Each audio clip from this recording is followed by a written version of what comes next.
Everyone deserves an opportunity to succeed, no matter where you live, what you look like, or how modest your beginnings.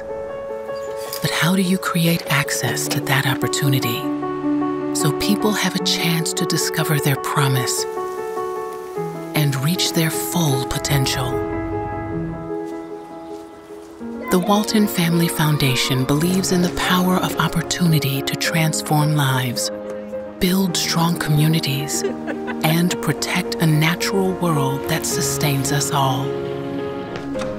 You need to be bold, curious, open-minded, buck convention, look beyond the obvious, innovate, and embrace ideas that ignite lasting change.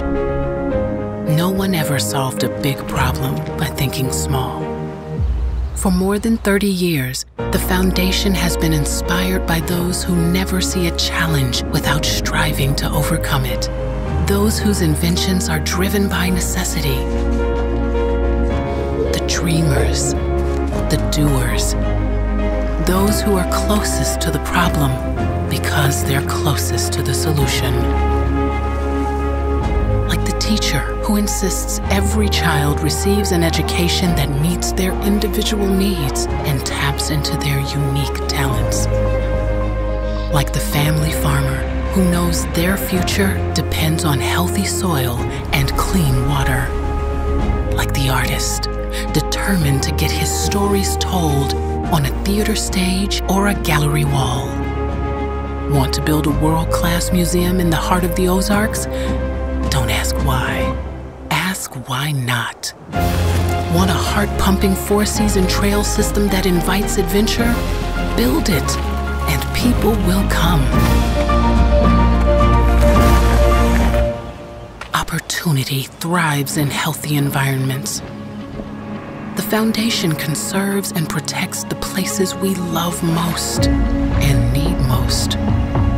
Colorado River, with water as plentiful as the beauty of a Grand Canyon sunset. A Mississippi River, as clean as it is mighty. A Gulf Coast with wetlands that are growing, not receding. Oceans teeming with fish to feed a hungry planet. Opportunity should never be limited by geography. It should be as available to the child in the Mississippi Delta as the one raised in Midtown Manhattan. It should be as available to the shrimper in Louisiana as the fisherman in Indonesia. The Foundation believes small towns matter as much as big cities, rural areas as much as urban. It's never easy overcoming tough challenges. It takes time and steady resolve. But one thing is true. Everyone deserves an opportunity to succeed.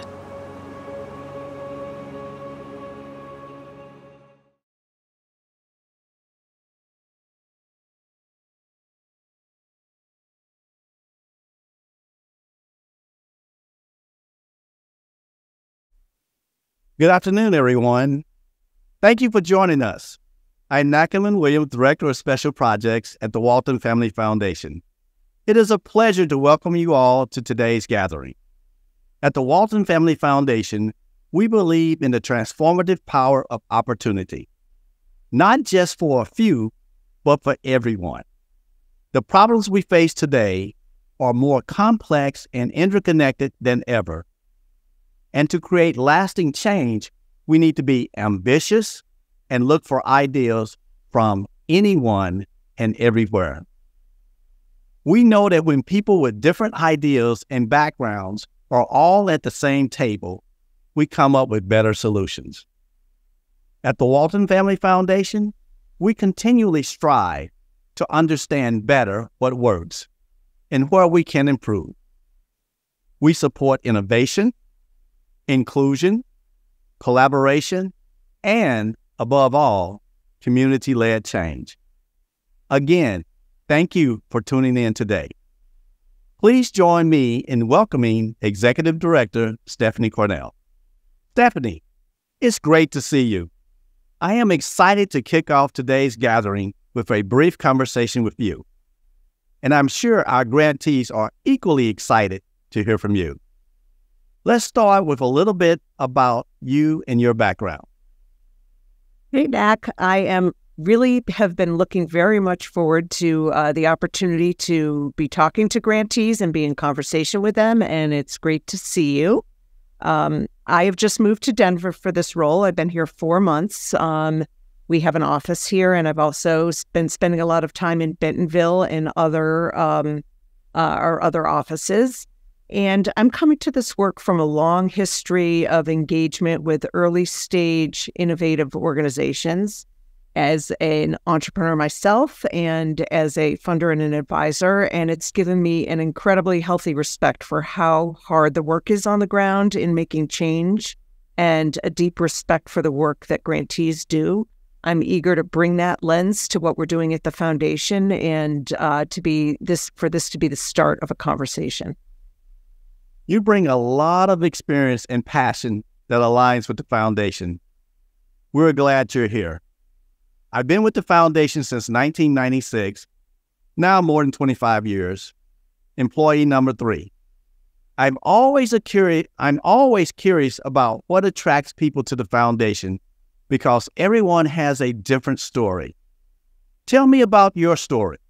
What drew you to this role in the Walton Family Foundation? Well, Knack, I know you know that I call on your 25 years worth of experience regularly.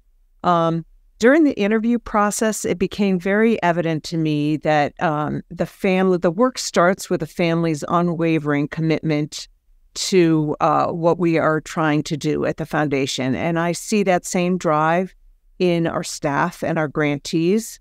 The foundation's mission and its values personally and professionally resonate with me, especially tackling tough problems with urgency, but also a long-term commitment and creating access to opportunities for people in communities, being active in our work with grantees, supporting people to take an active role in determining their future, being open to ideas from anywhere and anyone. Those are things that have really motivated me to join the foundation.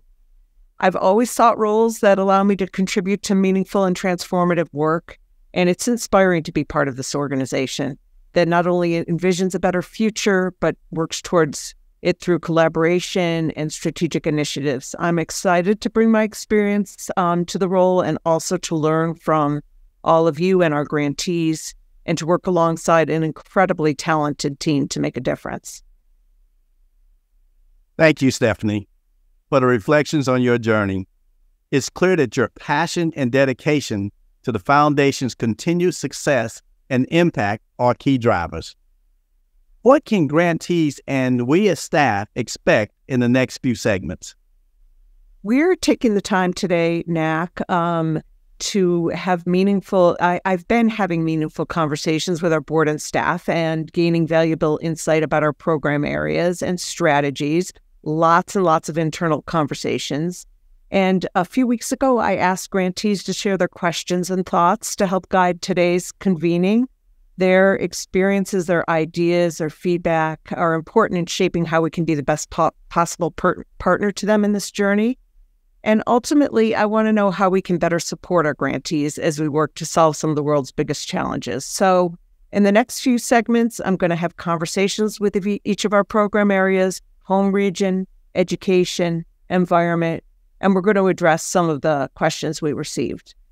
This is actually a real learning opportunity for me. I'm very much in learning mode, so I'm eager to learn more too, and let's get started.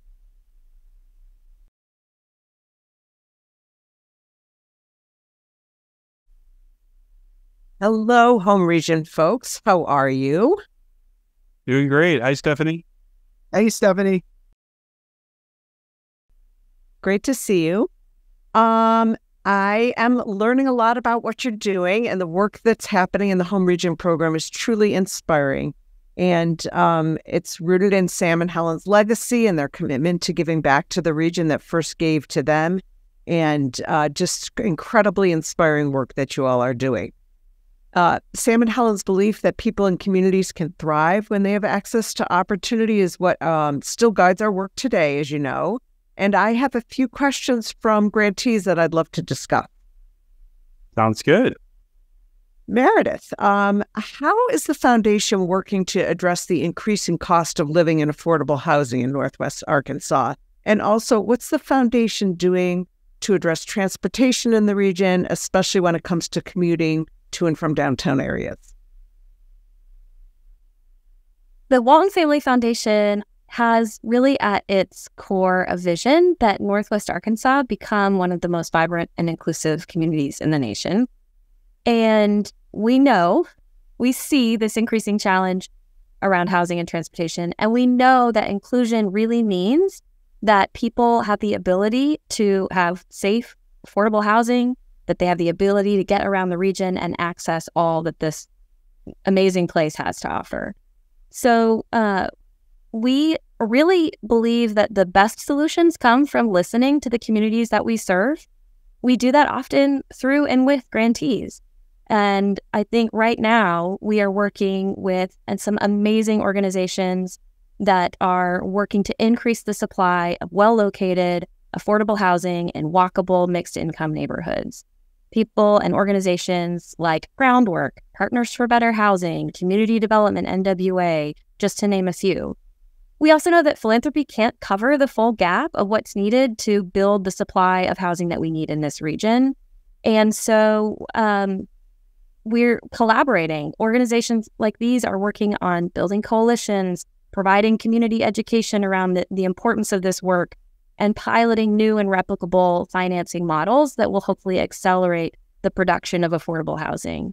We're also working with Ozark Regional Transit and municipalities throughout the region on catalytic improvements to multimodal transportation options. Ultimately, we want everyone to be able to safely get around the region, from cyclists, pedestrians, transit riders, and drivers. So really, all of these organizations that I mentioned and more are working to ensure that people in Northwest Arkansas are connected to economic opportunity and to all of the cultural and employment centers in the region. I've really enjoyed seeing the flow of grants coming through and learning about this work. It really is fantastic, Meredith. Thank you for that. And Robert, a question that is near and dear to my heart. In the face of recent inflation, is the foundation positioned to help its grantees cover overhead costs that are critical to maintaining well-run nonprofits? Thank you, Stephanie. I really appreciate the question. And I want to say up front that we all are cognizant in home region, and I think throughout the foundation, inflation's impacting every organization that we work with in some form or fashion. And whether it's a nonprofit, a city, a school district that we have the good fortune of working with, I would ask that our partners start having a conversation with their program officer if they're being impacted. If the impact of inflation is reducing their ability to accomplish what they originally set out in the grant, we can certainly consider things such as an amendment to the grant, even looking at, is there some other possibilities of reworking how they originally wanted to spend the money? Maybe there's something else we could do related to the grant. I want to always emphasize that the input coming from our partners is absolutely critical, and I don't want any partner to be fearful of having this conversation. We want that to always be an open door, to have that conversation with a program officer, but we're really willing to think about, as a partner, what we could do to be helpful. I think we're all certainly hopeful that inflation is slowing down, but we need to be able to respond and help our partners do their work most effectively. That's fantastic. Thank you. Thank you for that, Robert. Kim, I've been especially moved by the work that's happening in the Arkansas-Mississippi Delta region. Can you tell us a little bit about the future of this strategy for the foundation? Yeah, I can. I am so pleased that I work with the dynamic group of nonprofits and grantees on the ground in this region.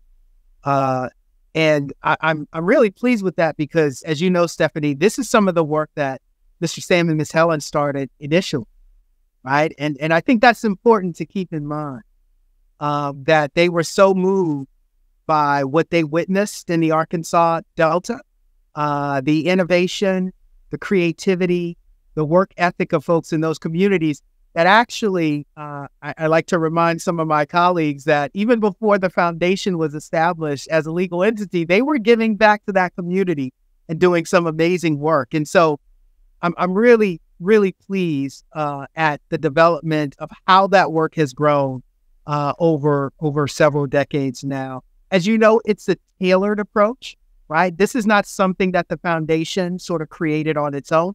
It is something that we have worked with and is designed by community. And so we listen to community. We listen to those residents in the Arkansas and Mississippi Delta to tell us what was most needed in regards to their community. And we're just happy that we partner with them around this. I like to say that, we wear a jersey, not a cape. We're a part of a team in the Arkansas, Mississippi Delta. And some amazing things are happening. Our goal when you talk about the future, we want a place that residents have equitable education, equitable opportunities to learn, they achieve financial security, they become leaders in their own community, and we want to support that. We know that this work moves at the speed of trust, and so it's going to require some endurance. It's going to require us to stay committed to it. And I think the history of the foundation has shown that commitment. And I don't see that wavering anytime soon.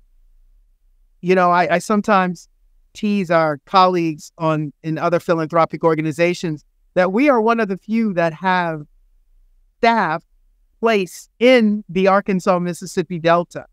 And we do that because proximity is important. We want to make sure that the folks on the ground have someone that they can talk to whenever they have an incredible idea or they're faced with the next challenge. We want to make sure that we have someone that they can connect with immediately around that and figure out how we can leverage resources internal to the foundation and relationships external to the foundation to move those community forward. So when you ask me about the future, I think the future is trending in a really positive direction, but it's only due to the outstanding work of our grantees on the ground in the communities in which we work. Thank you. That's fantastic, Kim. And thank you to the three of you for the work that you're doing.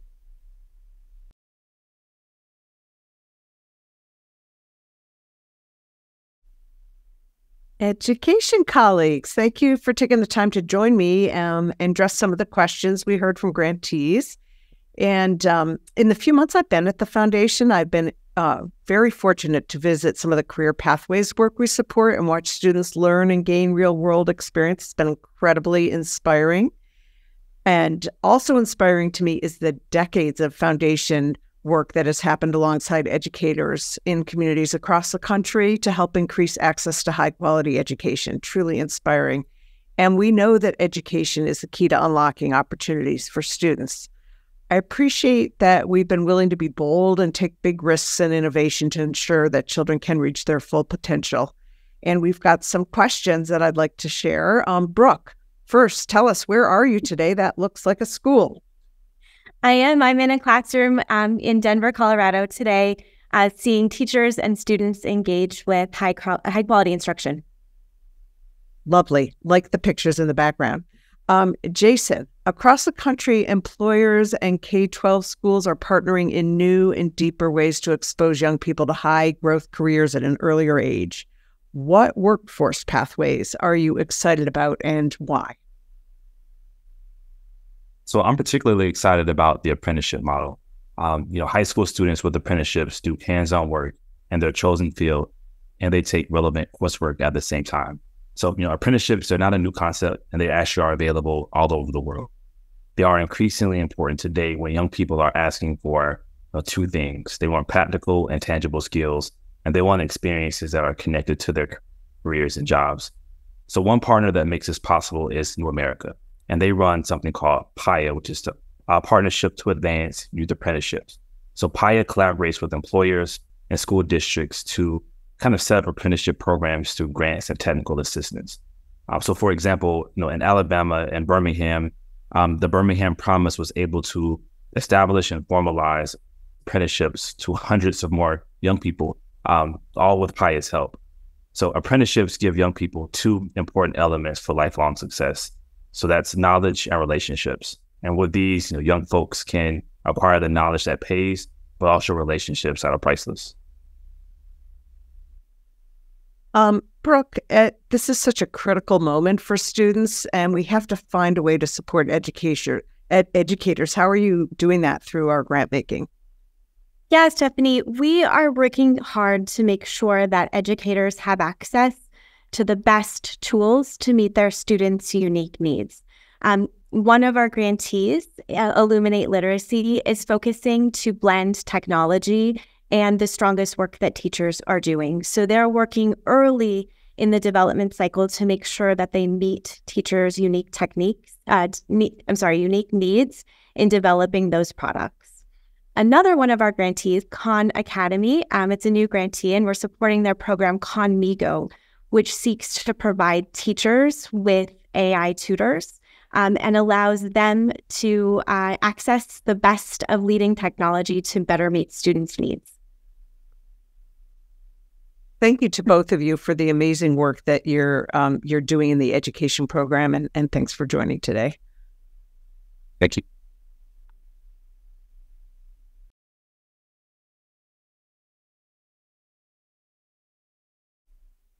Hello, environment team. Thank you for taking time to join me this afternoon.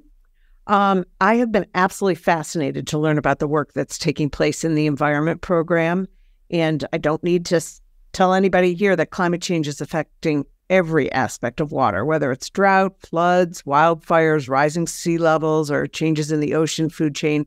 It's happening everywhere. And protecting water is one of our most important challenges of our time. We have a unique opportunity to bridge divides and bring people and ideas together to create shared solutions that benefit everyone. And I've really appreciated that lens as I've learned about the environment work. We have some questions from grantees, and Dailene, I'd like to share one with you. The U.S. environmental movement has not traditionally been a diverse space. What projects has the foundation taken on to change this? Yes, first, I would like to emphasize how important it is to include a variety of stakeholders, including the scientists, the youth, the women, the local communities, and all the ethnic groups in developing and implementing water and climate solutions. And why do I say that? Well, because we have seen that long-lasting solutions come from those that are closest to the problem. That's why at the Walton Family Foundation, we are supporting projects that break down the barriers that exclude these diverse voices from having a seat and a vote at the decision-making table. So I can tell you a couple of examples of this type of work we're doing at the environment team. So in the United States, we have been supporting tribal organizations to get more representation in fishery management councils. So recently, our partners were successful at getting the North Pacific Fishery Management Council to adopt a protocol that will include indigenous knowledge to inform regulations that will manage the fisheries in Alaska and in the Bering Sea. So another example of this work could be seen in Mexico, where the role that many women play in making fisheries a responsible and sustainable activity is usually not recognized at all. So the foundation has been supporting several NGOs to provide training and empower Mexican women to speak up and get better organized. And I recently met two of these very passionate women that are already making a difference. One is Janet Castro. She collects clams and oysters for a living, and there to form the first ever fisher women cooperative in Mexico.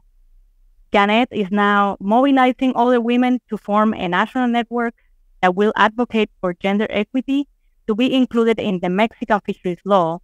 And if this change happens, then that will allow women to receive the same rights and benefits as their fishermen counterparts. The other woman that I met is Mitzi Leal, who is the daughter of a fisherman in Isla Natividad on the Pacific coast of Mexico. So Mitzi always wanted to be like her dad, but women are not allowed to have a fishing permit. So when a local NGO came to train the fishers of that island to learn how to monitor the health of the abalone and the lobster fishery, Mitzi asked them if she could also be part of that group. So this opportunity opened the door for Mitzi and other women in Isla Natividad, not only to become scuba divers and be like, the fishermen, but also they became citizen scientists. They were gathering information, and they were also given the opportunity to gain the recognition for this high quality data that they were collecting, to the point that they were the first women to be ever invited to the fishing cooperatives meeting to present their data. Now, this information was used to determine how much the fishermen were going to catch in the next season to prevent overfishing the abalone and the lobster, who are the most valuable resources that this fishing cooperative has. Now, like this, there are many more examples of projects the foundation is supporting across other parts of the ocean, the Colorado River, the Mississippi River, and this work is helping to elevate the voices of those that have been traditionally underrepresented in the decision-making spaces. So this is how we're building a more inclusive environmental movement that protects the water and improves the well-being of the communities. I mean, those are just fantastic stories. Thank you for sharing those. Wonderful. And Laura, someone has asked about operational funding. They were asking how we make decisions about strengthening existing operations and funding new programs. How do we balance our core work with innovation? It's a really good question. At the Walton Family Foundation, we continually strive to understand better what works, right? What advances the progress on the ground, what works for our grantees, and finally, what we can do better to do both those things, right? And we also know that there is no one-size-fits-all approach to grant making. And in each grant, we try to craft each one to fit the grantee and to fit the problem we're trying to solve. So when it comes to thinking about core support or operational support versus investing in new or innovative ideas, we try to use that same lens to learn from grantees, which approaches are really working, and amplify those. And at the same time, hear from grantees those new, out-of-the-box, innovative ideas that have the potential to really accelerate progress. We know there's no one single recipe to do this. We're always trying to get the right mix of the tried and true with the new and pioneering projects. And this approach allows us to kind of maintain our commitment to successful ongoing work while also exploring new approaches that we hope can lift the whole field to a new level of impact. Thank you, Maura, and thank you both for really amazing work that's happening in the environment program. Thank you, Stephanie. Thank you.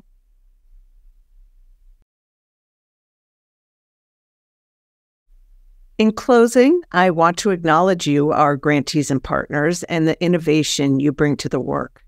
To those of you who are tirelessly working to expand access to high-quality education, and those fearlessly working to protect our water for future generations, and those who are building communities in Northwest Arkansas and the Arkansas-Mississippi Delta, an enormous thank you for your work. Our shared commitment to creating access to opportunity and driving lasting change is not only inspiring, but it's crucial to the world we live in. I am really hoping that we use these conversations as a launch point to deepen our partnership and to learn together and collectively work towards solving some of the biggest challenges of our time. I wish you all a very happy and restful holiday season, and I can't wait to meet you out in the field. Your passion and partnership are important to us, and together I'm confident that we can make a lasting and a positive impact. I'll see you all soon.